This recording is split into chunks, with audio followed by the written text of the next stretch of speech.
13장 1절과 2절입니다.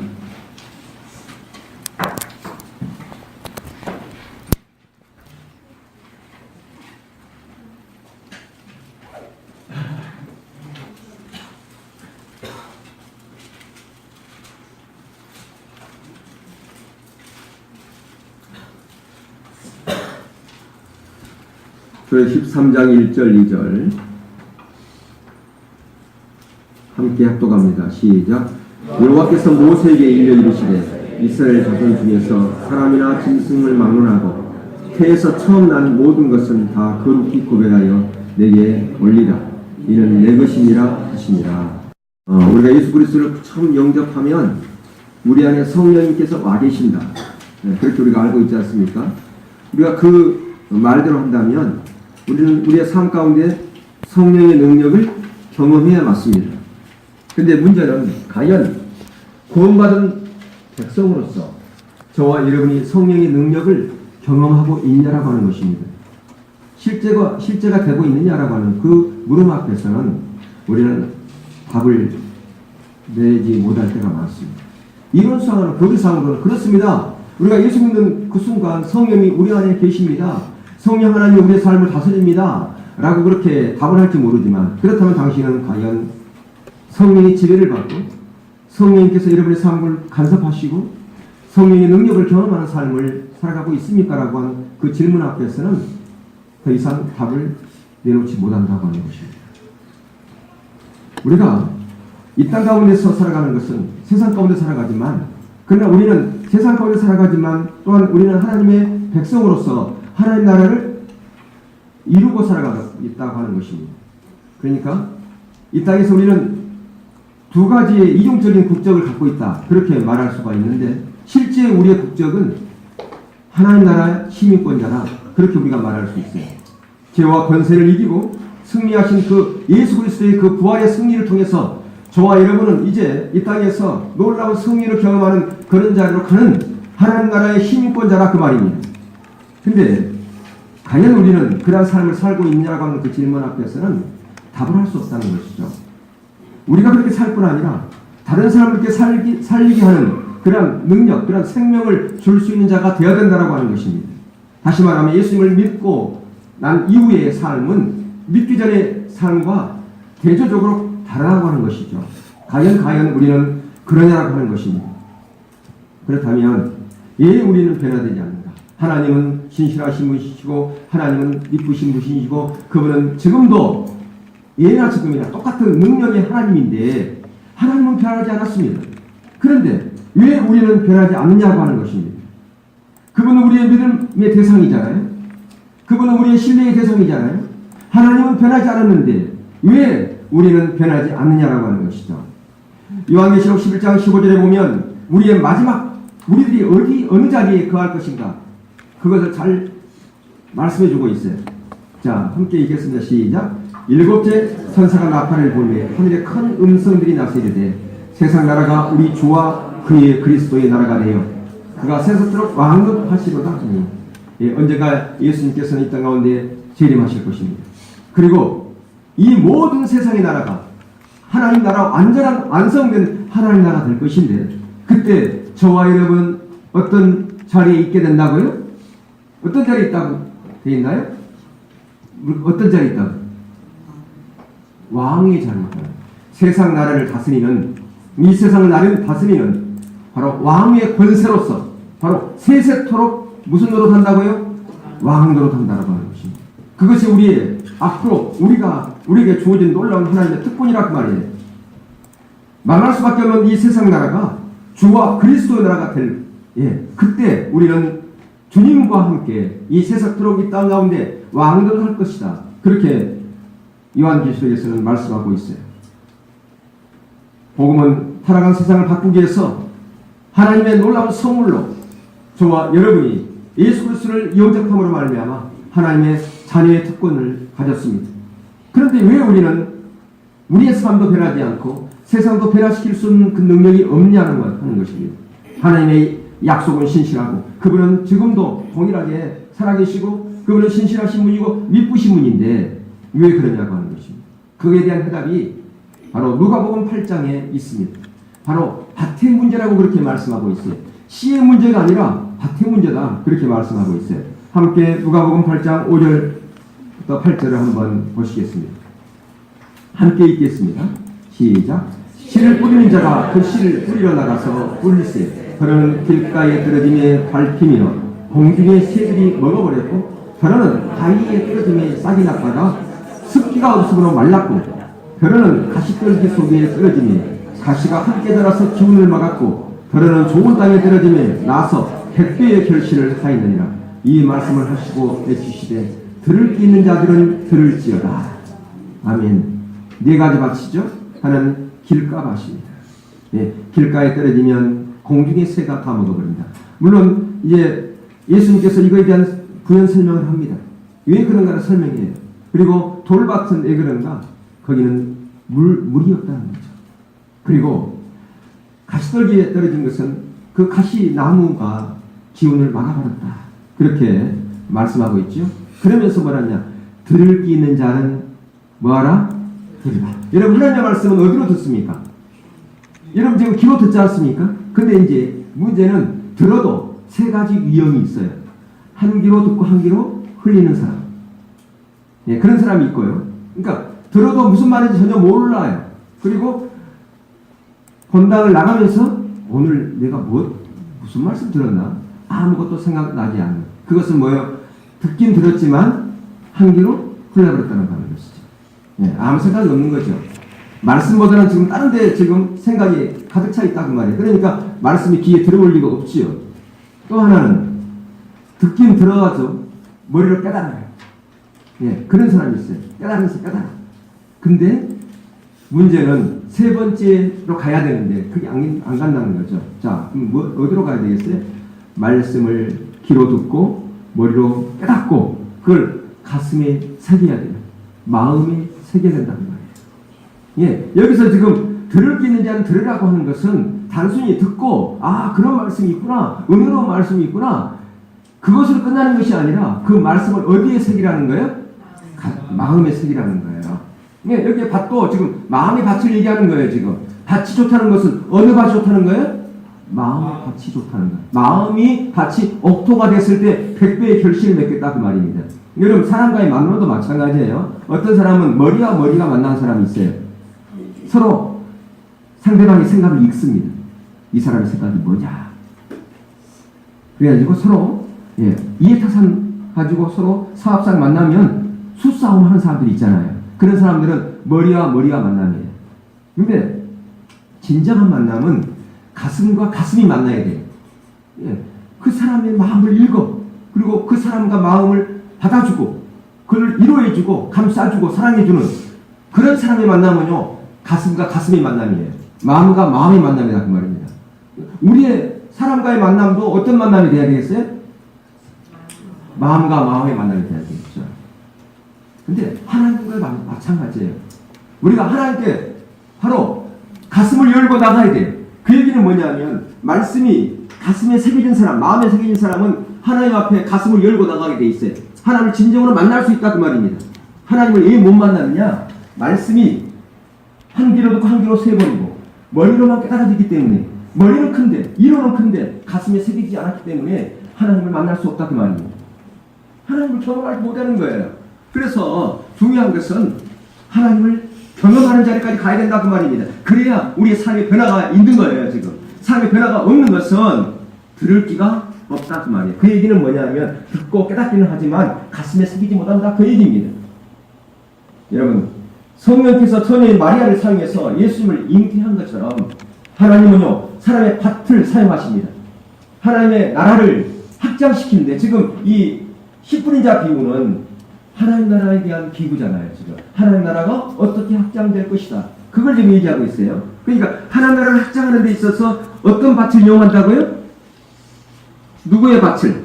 사람의 밭을. 사람의 밭을 이용하는데 길가밭을 이용하는 게 아니에요. 길가밭 같은 사람을 이용하지 않아요. 돌 같은 그런 마음을 가진 사람 이용하지 않아요. 가시떨기 같은 그런 마음의 밭을 갖고 있는 사람 사용하지 않아요. 어떤 사람의 밭을 사용하신다고요? 옥토밭의 마음을 가진 자를 사용해서 하나님 나라를 확장시키고 있다라고 하는 것입니다. 지금도 하나님께서 하나님 나라를 확장시키고 있어요. 근데 그 확장을 누구를 통해서? 저와 여러분을 통해서 확장시키기 원하시는 거예요. 그러니까 저와 여러분이 그러한 도구로 사용되어지려면 우리의 밭을 비견해야 돼요. 무슨 밭으로? 옥토의 밭으로 바꿔야 된다라고 하는 것입니다. 하나님께서 놀랍게 우리 가운데 일하시고 약속을 주었다 할지라도 우리의 마음의 밭이 기억되지 않으면, 옥토밭이 안 되면 어떤 하나님의 역사도 이루어지지 않아요. 하나님께서 엄청난 그 약속을 줬어요. 비전을 줬어요. 비전을 줬다 할지라도, 약속을 줬다 할지라도 우리가 준비되지 않으면 어떤 일도 이루어지지 않는다라고 하는 것입니다. 내가 지금 길가밭이 되어 있어요. 돌밭이 되어 있어요. 가시떨기밭이 되어 있어요. 그런데 우리는 하나님께 기도합니다. 하나님, 저를 통해서 하나님 나라가 확장되기 원합니다. 하나님 하고 싶어도 안 돼. 야, 좀 기경해라, 기경. 예, 여러분, 씨도 마찬가지. 씨를 좋은 종자가 있어요. 종자가 있는데 그 종자를 심을 때, 씨를 심을 때 밭이 여러 밭이 있는데 똑같은 것인데 어떤 밭에서는 이 심심한 열매가 열리고 어떤 밭에는 맛있는 열매가 열리고 그러잖아요. 뭐 때문에 그래요? 씨앗 때문에 그래요? 밭 때문에 그래요? 밭 때문에 그렇다는 거죠. 그러니까 밭이 중요하다는 말입니다. 여기 씨는 하나님의 말씀을 얘기하는 거예요. 말씀의 씨앗이 우리 가운데 뿌려지는데 어떤 사람은 그 밭이 옥토밭이 됐을 때 거기에 어떤 결실을 맺는다고요? 100배의 결실을 맺고 다른 밭에서는 아무것도 수확할 수가 없었다. 그 얘기하고 있는 거 아니겠어요? 예. 그러니까 예수님께서 그 네 가지 밭 비유를 다시 설명해 줘요. 여기서 11절에서 15절에서 설명해 주고 있습니다. 자, 아까 그 길가밭 보세요. 자, 이 비유는 이러하니라. 씨는 하나님의 말씀이요. 씨는 뭐라고요? 하나님의 말씀. 예, 말씀이 지금 여러분 가운데 뿌려지고 있어요. 근데 어떤 사람은 그 씨를 통해서 놀라운 변화가 일어나고, 예, 열매가 맺는 그런 사람이 있는가 하면 어떤 사람은 어떤 열매도 믿지 못해요. 자, 12절. 길가에 있다는 것은 함께 읽겠습니다. 시작. 말씀을 들은 자니 이는 마귀가 와서 그들이 믿어 구원을 얻지 못하게 하여 말씀을 그 마음에서 빼앗는 것이요. 예, 사단이 자꾸 그냥 해방을 나가지고 다른 생각, 오늘 뭐 사업소에서 일하는 생각, 막 그런 생각으로 마음을 다 뺏어가 버립니다. 무슨 말을 하는지도 듣지를 못하게 만들어버린다. 자, 계속해서 바위에 있다는 것은 말씀을 들을 때에 기쁨으로 받아. 기쁨으로 받아. 은혜 받아. 근데 뿌리가 내리지를 못해. 예, 뭐가 없어요? 물이 없어요. 아까 습기가 없다고 했잖아요. 물기가. 생명의 물이 없다는 말이에요. 하나님으로부터 공급되는 물이 없다는 말. 성령의 역사가 없다는 거죠. 자, 잠깐 믿다가 시련을 당할 때에 배반하는 자요. 가시떨기에 떨어졌다는 말씀은 들은 자이나 지내는 중 이생의 염려와 재물의 향락에 기운이 막혀 온전한 결실하지 못하는 자요. 세상 사랑이 가득하고 세상에 염려가 가득해서, 예, 하나님의 말씀을 따라서 온전히 순종한 자를 못 간다 그 말이죠. 때까지 불이 없다는 겁니다. 그러나 반대로 15절에 보니까 좋은 땅에 있다는 것은 착하고 좋은 마음으로 말씀을 듣고 지키어 인내로 결실하는 자이다. 예, 그러니까 이런 밭의 문제, 이부터 이런 여러 가지 방해, 사단의 방해, 이걸 통해서 조금만 어려움이 오면 그냥 나약하게 넘어져 버린다는 말입니다. 현실에 타협하고 세상에 타협하고 하나님의 길로 가지 못해요. 그러니까 쉽게 흔들리고 쉽게 헌욕되고 넘어지죠. 네. 자, 여러분 모두가 우리가 말씀을 들어요. 다 말씀을 듣잖아요. 근데 어떤 사람은 말씀을 듣고 변화가 있는 사람이 있어요. 어떤 사람은 여전히 옛날에 그 모습 그대로 있는 사람이 있어요. 무엇의 문제라고요? 밭의 문제라고. 어떤 밭? 마음의 밭의 문제라고 말입니다. 그렇다면 여기서 한번 생각해 보세요. 나는 과연 어떤 밭, 나의 밭은 과연 어떤 밭인가? 한번 스스로를 진단해 볼 필요가 있어요. 나는 과연 좋은 밭인가? 하나님의 말씀을 내가 한번 심으면 거기서 결실해서 30배, 60배, 100배의 결실을 맺는 그런 좋은 밭인가? 우리 자신을 한번 진단해 볼 필요가 있다고 하는 것입니다. 근데 이 세 가지, 이 밭을, 그러니까 내가 지금, 여러분의 밭이 혹시라도 길가밭이나 돌밭이나 가스떨기 밭이라면 기경해야 되잖아요. 그죠?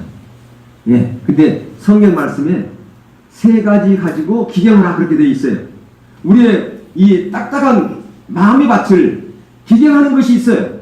그게 뭔가? 그게 요한일서 5장 5절에서 8절에서 나와 있어요. 우리의 마음의 밭을 기경하는 거예요. 어떻게 하라고 그러는지 한번 보겠습니다. 예.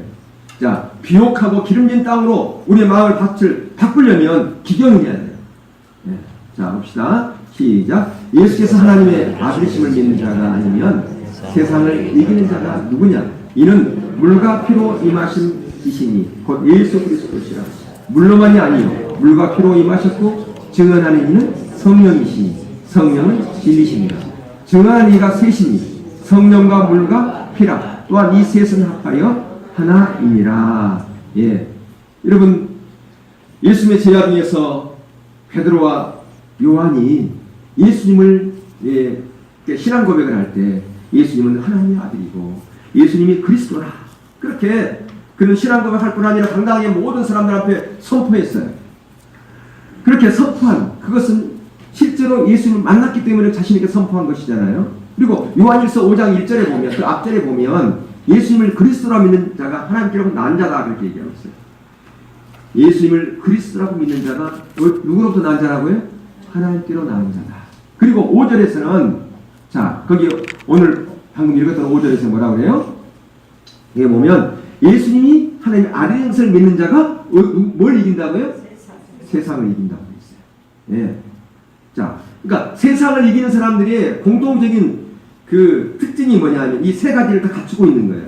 이 세 가지를 가지고 마음을 기경하기 때문에 좋은 맛을 갖고 있기 때문에 세상을 이길 수 있다고 말해요. 세상을 이기지 못하는 것은 좋은 맛이 안 되기 때문에 세상의 유혹에 넘어져 버리고 세상 사랑 가운데 그냥 너무 내 마음이 뺏겨가지고 넘어져 버리고 실패한다 그 얘기 아니겠어요?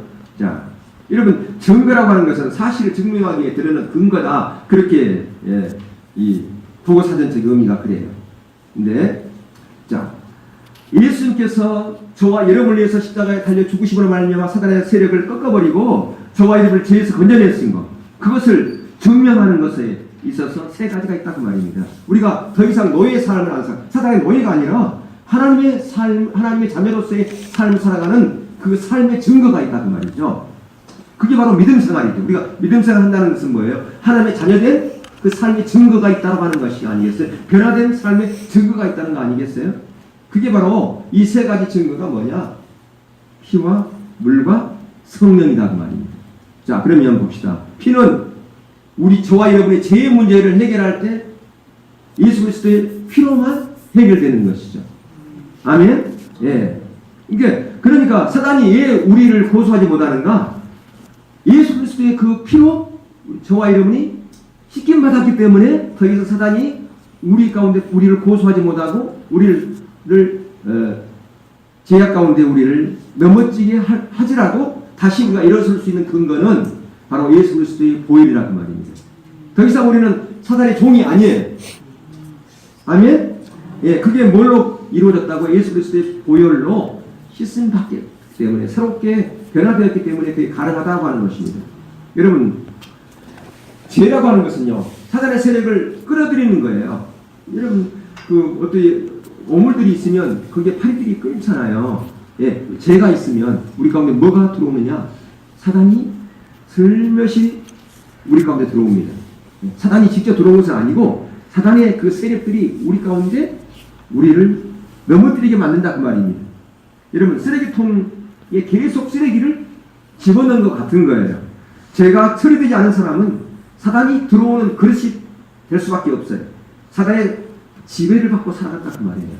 그 얘기는 뭐냐면 이미 우리가 하나님의 자녀가 되었어도 사단이 우리 가운데 죄가 우리 가운데 있으면 사단이 우리를 유혹한단 말이에요. 우리를 넘어뜨리고 그 유혹에 넘어가 버리고 승리하는 삶을 못 산다는 말이에요. 그러니까 내가 예수 믿었기 때문에 하나님의 자녀이기 때문에 나는 자연적으로 승리하는 삶을 산다? 아니라는 거예요. 여전히 내가 제약 가운데 있으면 승리하는 삶을 못 살아요. 그러면 예수님의 그 보혈이 우리의 죄를 안전하게 해결 못했기 때문에 그런 것인가? 아니란 말이에요. 처음 예수 그리스도의 그 보혈을 통해서 우리의 어떤 죄가 해결됐어요? 원죄가 해결된 거예요.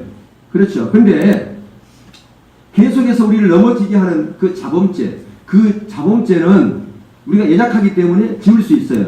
그럴 때 우리가 어떻게 해야 돼? 자범죄를 졌을 때 주님의 보혈로 씻어내야 된다라고 하는 것입니다. 그러니까 회개하고 씻음받은 상태, 그것이 거룩함이죠. 그러니까 항상 우리는 내가 거룩하니 너도 거룩하라. 그 말씀은 주님의 보혈로 우리가 구원받았어요. 그 이후에도 계속해서 주님의 십자가를 의지하는 거예요. 왜? 계속 죄를 지을 수밖에 없으니까. 그걸 계속 씻어내면 우리가 또 거룩하게 되는 거죠. 아멘? 예. 그래서 피가 중요한 거예요. 우리의 마음의 밭을 기계하는 데 있어서 가장 먼저는 뭐가 필요하다? 예수님의 피가 필요하다. 두 번째는 물이에요. 하나님의 거룩함을 잊게 되는 증거가 물인데요. 여러분 성막을 한번 생각해. 구약에는 이 성막에서 성전에서 제사를 지냈잖아요. 가장 먼저 들어가면 번제단이 있어요. 번제단에서 짐승을 잡아서 그 피를 거기서 흘렸죠. 예수님 십자가의 보혈을 상징하는 겁니다. 그 다음에 들어가면 뭐가 있느냐? 물두멍이 있어요. 물두멍에서 손을 씻었어요. 거기서. 그 오늘날 말하면 뭘 상징하냐? 세례를 상징하는 거예요. 세례. 예. 주님의 피로 씻음 받았지만 우리 가운데 또 필요한 게 뭐냐면 그게 바로 세례라고 말입니다. 자기를 씻는 작업이 계속 필요해요. 하나님의 거룩한 처소 약속의 땅으로 가서 하나님의 놀라운 기업을 받는 하나님의 백성들은 날마다 죄로부터 거룩한 삶을 살아야 돼요. 자로부터 거룩해 옛사람으로부터 거룩한 자로 가야 된다는 말입니다. 그게 바로 세례예요. 세례. 그래서 우리가 예수 믿고 난 다음에 세례를 받지요. 그 세례를 받는 것은 뭐냐면 이제는 내가 더 이상 죄된 습성을 다 버리고 이제 거룩한 백성으로 살겠습니다라고 하는 그 결단인 거예요. 선포인 거예요. 하나님의 약속이다 그 말이에요. 여러분 결혼식도 마찬가지잖아요. 결혼식 안 해도 얼마든지 혼인신고하고 살아갈 수 있어요. 근데 왜 결혼식을 한가요? 그것은 모든 사람들에게 이제 우리가 한 부부가 됐습니다는 걸 선포하는 거 아니겠어요? 바로 세례라고 하는 것은 그거예요. 내가 하나님의 백성으로서 살겠습니다. 하나님 앞에 약속하는 거고 모든 성도들 앞에 이제 난 하나님의 백성으로서 세상 가운데 살지 않고 이제 거룩한 백성의 삶으로 살겠습니다. 그 약속하는 거예요. 선포하는 거라고 말입니다. 그런 의미에서 세례가 중요한 거예요. 세 번째가 뭐가 있다고요? 성령. 예, 이 성령이 이게 중요한 겁니다. 바로 이전의 삶과 이후의 삶을 바꿔주는 데 있어서 그 역할을 하는 그게 뭐냐? 성령이라고 말입니다. 우리가 예수 믿는 바로 그 즉시 우리 가운데 누가 들어오세요? 성령 하나님이 들어오신다는 말이죠. 예, 그 성령 하나님께 내 모든 주도권을 내드리는 거예요. 그분이 나의 주인이에요, 이제. 그래서 주인에게 모든 걸 물어봐. 어떤 일을 결정할 때 성령 하나님 이 일을 하려고 그러는데 이게 하나님의 기뻐하신 뜻입니까? 아니면 내 생각입니까? 물어보는 것이죠. 근데 물어보지 않고 내가 결정해버려요. 하나님은 우로 가기를 원하는데 자기는 자로 가버려요. 매번 하나님이 원치 않는 길로 맨날 가. 그런 사람이 어떤 삶의 변화가 있겠습니까? 변화가 없는 거죠. 예. 하나님이 원하는 길, 하나님 기뻐하는 길 갔을 때 하나님의 생명이 우리 가운데 부어지면 거기에 놀라운 변화가 있고 거기에 놀라운 하나님의 역사가 있다 그 말입니다. 바로 이 성령의 역할은 우리를 다른 삶으로 바꿔주는 그런 역할을 한다. 바로 다른 삶을 만들어주는 증거가 바로 뭐다? 성령이다 라고 하는 것입니다. 그래서 이런 성령에 의한 삶을 살아가는 사람만이 다른 사람을 회복시킬 수 있는 그 자리로 갈 수가 있는 거예요. 다른 사람을 변화시킬 수 있는 그런 영향력은 어떤 삶을 살아야 성령에 의한 지배를 받고 살아가는 그런 사람. 그래서 피와 물과 성령으로 거듭난 사람. 다시 말하면 우리의 밭을 기경한 사람. 그런 사람만이 삶에 놀라운 변화가 있고 다른 사람에게 영향력을 행사할 수 있는 자리까지 간다라고 하는 것입니다. 여러분 우리가 대한민국 국민으로서 세 가지 의무가 있어요. 무슨 의무가 있습니까? 국방의 의무가 있고요. 납세의 의무가 있고요. 교육의 의무가 있어요. 이 의무를 제대로 지키지 않으면 어떻게 돼요? 예, 그거에 대한 상당한 벌을 받지 않습니까? 마찬가지로 우리가 하나님의 백성으로서 이 마땅히 해야 될 그 의무를 져야 된다라고 하는 것이죠. 예, 그것을 하지 않으면 30년 아니면 40년 신앙생활 때 할지라도 하나님 앞에 온전하게 쓰임받을 수가 없어요. 근데 우리가 이렇게 변화되는 삶으로 나가기 위해서 가장 중요한 것이 있어요. 그러니까 변화된 삶을 살아가려면 그 변화된 삶의 원칙 세 가지가 있습니다. 구원받은 백성으로서의 그 변화된 삶의 세 가지 원칙, 그게 있다 그 말입니다. 이걸 해야만이 변화된 삶의 자리로 또 온전하게 가는 거예요. 그게 뭐냐? 첫 번째가 첫 것을 드리는 거고요. 예. 첫 것을. 오늘 세 가지가 있는데 오늘 다 살펴보지 못하고 한 가지만 살펴볼 거예요. 이제 얼마 이게 짧은 거라 짧게. 자, 오늘 본문 1절과 2절을 보니까 거기 뭘 드리라고 그랬습니까? 첫 것을 거룩히 구별하여 내게 드리라. 그게 다 누구 것이라고요? 하나님 거라고요. 예. 그러니까 지금 첫 것을 드리는 것은 뭐냐면, 이제는 내가 예전에는 내 마음대로 살았지만 이제는 하나님 뜻대로 살겠습니다라고 하는 그 서약이 뭐냐? 그 서약, 그게 첫 것을 드리는 거예요. 첫 것을 드리는 것은 이제까지는 내가 내 마음대로 살았지만 이제는 하나님의 뜻대로 살겠습니다. 그 서약하는 거예요. 그런 자를 하나님께서는 놀랍게 변화시킨다 그 말이에요. 자, 예수님이 오신 것은 타락한 사람들, 본질상 진노의 자녀들, 허물과 죄로 죽었던 저와 여러분을 이제 새 생명을 주어서 새롭게 변화시키기 위해서 예수님께서 오셨지 않습니까? 우리는 이건 너무 잘 알고 있습니다. 그래서 베드로가 신앙 고백할 때 주는 그리스도시요 살아계신 하나님의 아들입니다라고 이렇게 고백했을 때 예수님께서 그 베드로를 얼마나 칭찬했습니까? 네, 여러분, 이 예수라고 하는 것은 뭐예요? 예수라고 하는 것은 자기 백성을 죄에서 구원한다는 뜻이에요. 그러니까 예수라는 그 이름은 예수님만 있는 게 아니라 또 누가 있었을까요? 11명이 등장해요. 여호수아. 똑같은 거예요. 예수, 여호수아 같은 건데 자기 백성을 죄에서 구원한다는 그런 의미예요. 그러니까 예수님께서 오셔서 자기 백성인 저와 여러분을 죄에서 죄에서 구원하셨어요.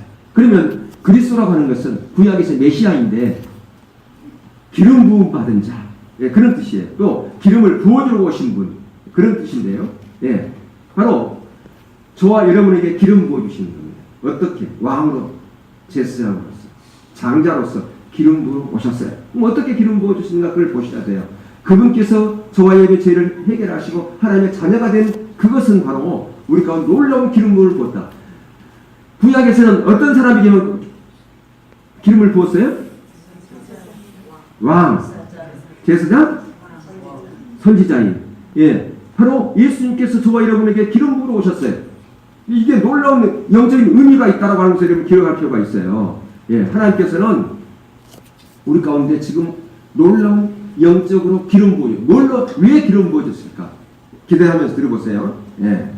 자, 그래서 아까도 말씀드린 것처럼 우리가 첫 것을 드리는 것은 이제는 내가 예전의 방식대로 살아가는 것이 아니라 이제는 하나님의 방식대로 내가 살겠습니다 하는 그 결단이 뭐냐? 첫 것을 드리는 것이라 그렇게 말씀했어요. 자, 6월절 날 애굽의 첫 것은 다 죽었지요. 장자 죽고 또 뭐도 죽었는가요? 모든 첫 번째 짐승은 다 죽었어요. 이스라엘 백성들도 우상을 숭배했기 때문에 장자들 똑같이 죽어야만 하는 그런 상황 가운데 있었습니다. 근데 피를 좌우 설주와 임방에 발랐던 이스라엘 그 집에 있는 장자들은, 그 짐승들은 죽음이 피해갔죠. 그래야 안 그래요? 대신 누가 죽었어요? 양이 죽었잖아요. 양이 죽음으로 말미암아 모든 죽음이 피해갔다고 하는 것이에요.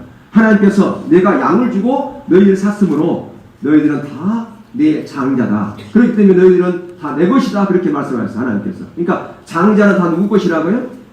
하나님 것. 그러니까 여기 좀 생각할 때 우리는 이렇게 생각해요. 우리 집의 장자, 너는 장자지. 너는 하나님 것이야. 그런 의미가 아니에요. 저와 이런 모두가 다 장자라고 말이에요. 이 하필이면 장자라고 그랬을까요? 이스라엘 백성들의 장자에게만 2배의 몫을 줬어요. 예, 그러니까 다시 말하면 하나님께서 장자에게 하나님과 첫 번째 계약, 그게 뭐냐? 너희는 장자다. 너희는 내 것이다. 이게 첫 번째 계약이 하나님과의 계약이에요. 뭐 때문에 그런 계약을 맺었을까요? 우리 가운데 놀라운 은혜를 베풀시기 위해서 그런 거예요. 기름 부어주시기 위한 거예요. 어떤 기름 부어? 왕으로서, 예, 왕 같은 제사장으로서, 장자로서 기름 부어주시려고 그렇게 하셨다고 말입니다. 여러분 야고보서 1장 18절에 보시면 함께 읽겠습니다. 시작.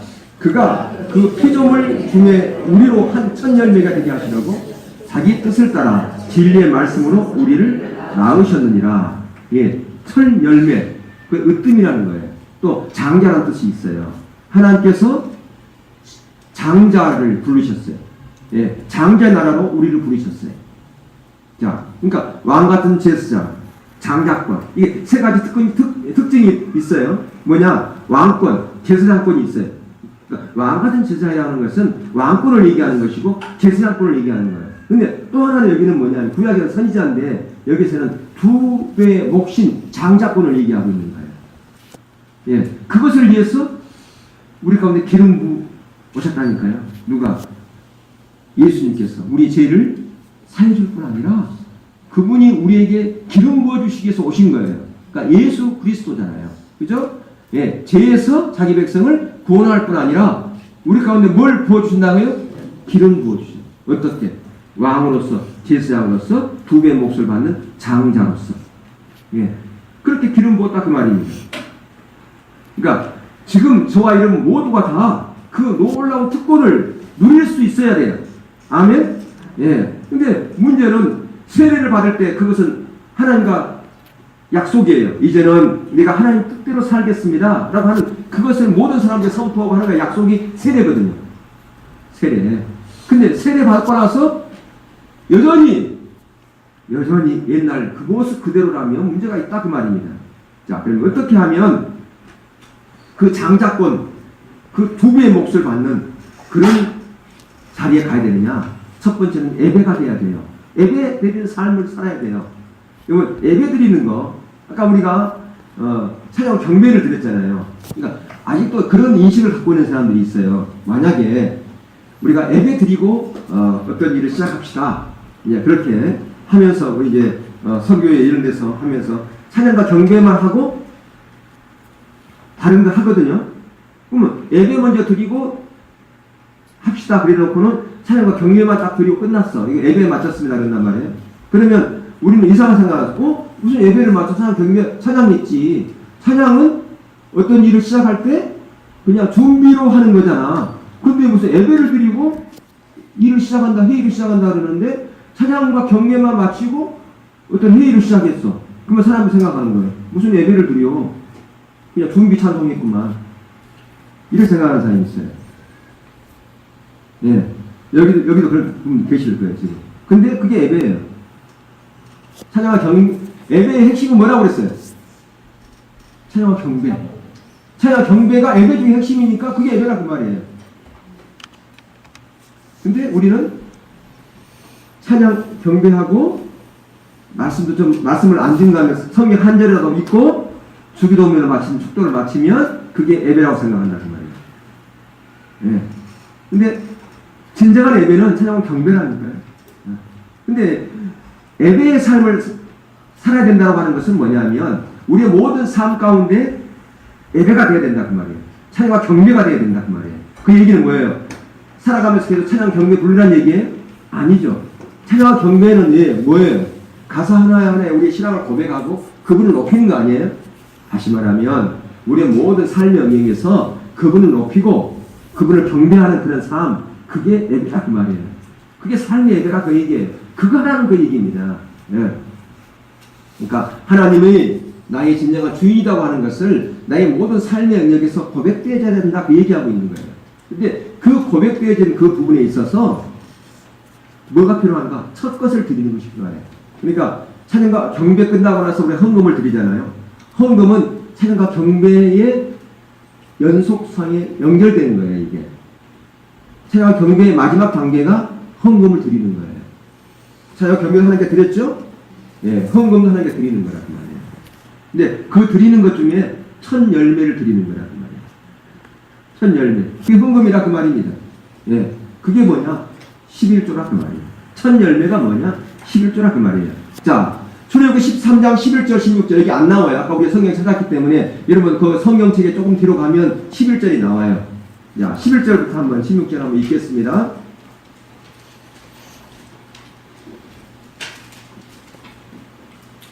자, 시작.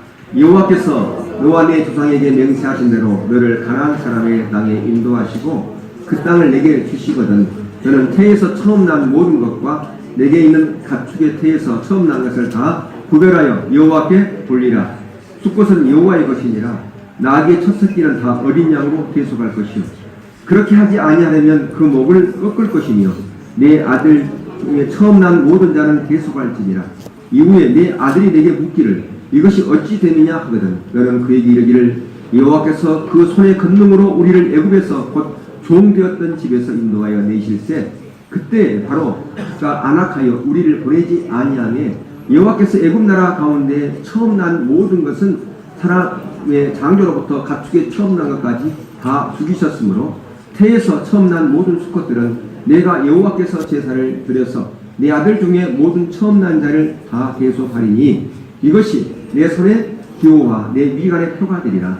이는 여호와께서 그 손의 권능으로 우리를 애굽에서 인도하여 내셨음이라 할지니라. 예. 자, 여기 나귀는요, 예, 구약에서 부정한 동물의 상징이에요. 그러니까 나귀의 첫 새끼를 대신해서 누가 죽어야 돼요? 나귀가 첫 새끼를 낳았어. 그러면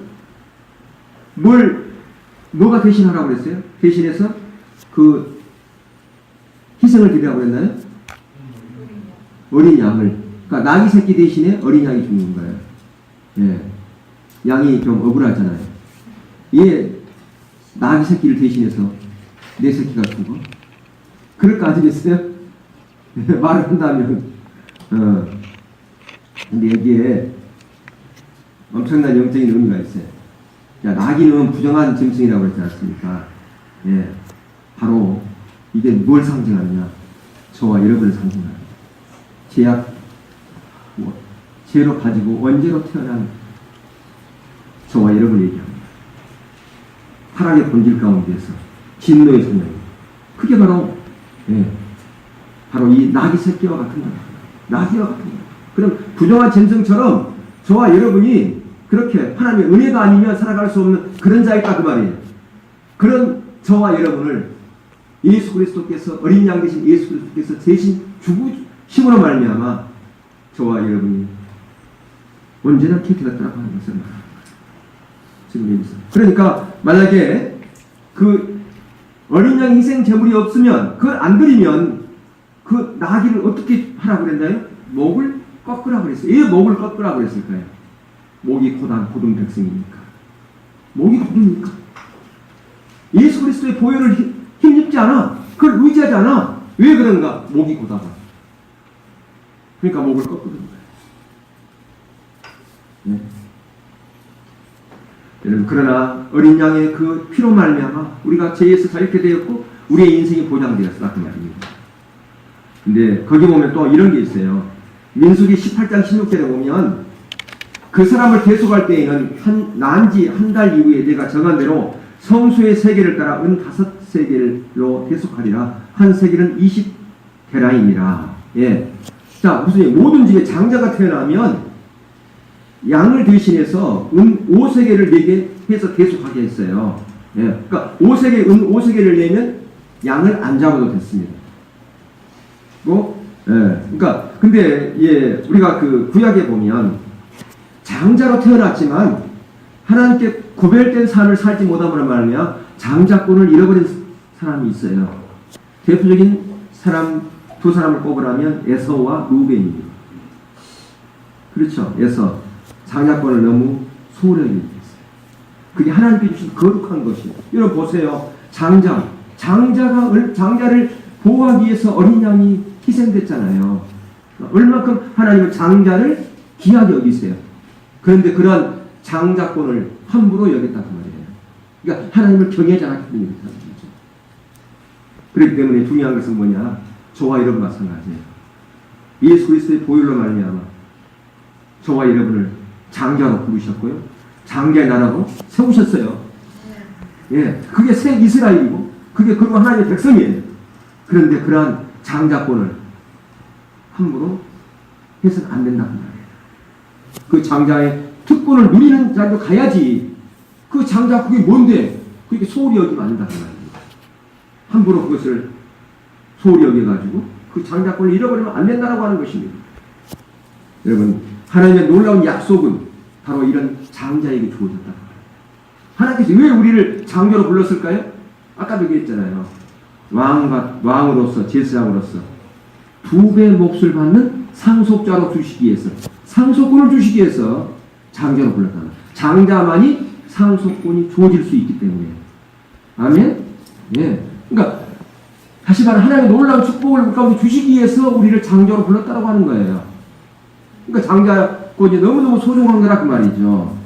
예. 근데 그런 장자권, 그런 특권을 누리려면 가장 먼저 뭐 해야 되느냐? 그 변화된 삶을 살아가기 위해서는 가장 먼저 첫 것을 하나님께 드려야 된다는 거예요.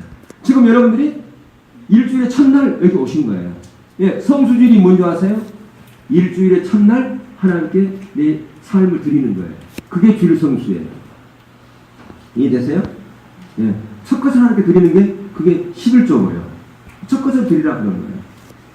왜 그렇게 하셨을까? 그게 바로 참다운 예배의 삶의 정신입니다. 첫 것을 드리는 것이. 그게 예배의 삶의 기본적인 정신이라고 말이에요. 예. 여러분, 우리가 그 세례를 받을 때 성부의 이름 같이 하나님의 이름을 아버지의 이름을 넣어서 세례를 받잖아요. 예. 성부와 성령의 이름으로 세례를 주노라 그렇게 얘기하잖아요. 하나님 이름으로 세례를 주는 거예요. 이게 그 세례를 받은 사람은 내가 하나님 뜻대로 살겠으나 결단하는 거예요. 세례라고 하는 것은요. 여러분, 그 하나님의 뜻에 합당하지 못하면 어떻게 우리가 온전한 하나님의 그 복을 누릴 수가 있겠습니까? 그래서 중요한 것은 하나님의 놀라운 은총, 하나님의 생명, 은혜, 그것을 경험하기 위해서는 또 변화된 놀라운 삶을 살기 위해서는 첫 것을 하나님께 드려야 된다고 하는 것입니다. 그렇기 때문에 여러분들, 내가 그것을 온전히 못 들고 있다면 하나님 그런 모든 상황을 바꿔달라고 은혜를 구하세요. 기도하세요. 내가 온전하게 기쁜 마음으로 그렇게 하나님께 첫 것을 드릴 수 있는 그런 상황을 만들어주시고 그런 환경을 만들어주시고 그런 마음을 바꿔달라고 이렇게 기도할 필요가 있습니다. 그래서 하나님은 으뜸, 예, 아까 말씀드렸죠. 으뜸, 최고자리, 예, 그게 바로 첫날이잖아요. 첫 것이잖아요. 그것을 드릴 때 너를 으뜸으로 만들어주겠다. 장자가 으뜸이란 단위, 그거 같은 의미니까 너를 으뜸으로 만들어주겠다. 너를 진정한 장자의 권리를 누리도록 내가 해주겠다. 그 약속이다 그 말이에요. 거기서부터 변화된 삶의 출발입니다. 원하기는 저와 여러분이 그렇게 변화된 삶의 자리로 갈 수 있기를 주의 이름으로 축복합니다. 이 예배의 정신, 기본적인 정신이라는 겁니다. 첫 번째 드리는 것이. 이렇게 해서 여러분들이, 예, 그렇게. 그 다음에 이제 무고병을 먹는 것, 그 다음에 구름 기둥과 불 기둥을 쫓아가는 것. 그것이 이제, 그거는 다음 주에 살펴보겠습니다. 예, 우리 사장 드리고 기도하겠습니다.